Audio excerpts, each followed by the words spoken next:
Sekarang ni banyak sekarang yang isu-isu yang datang jumpa ustaz beritahu suami isteri berlakunya sihir pemisah.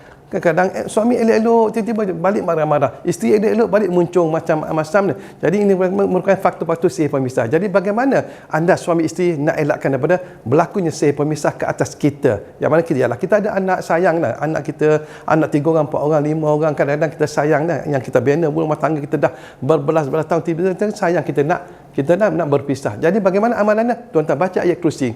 Tuan-tuan baca ayat kursi 7 kali setiap dalam sembahyang. Jaga tuan semua. Jangan underestimate seseorang, jangan underestimate satu-satu situasi. Kalau anda ingin selamat rumah tangga anda, bacalah ayat kursi 7 kali setiap dalam sembahyang. Tak lama, tak panjang mana tuan semua, tak lama. Anda baca sambil berjalan tak apa. Lepas subuh 7, lepas zuhur 7, lepas asar 7, lepas maghrib 7, lepas isyak 7, insya-Allah akan selamat daripada berlakunya sihir-sihir akan memisahkan anda bersama dengan isteri anda dan sebuah rumah tangga yang bahagia, insya-Allah. Assalamualaikum warahmatullahi wabarakatuh.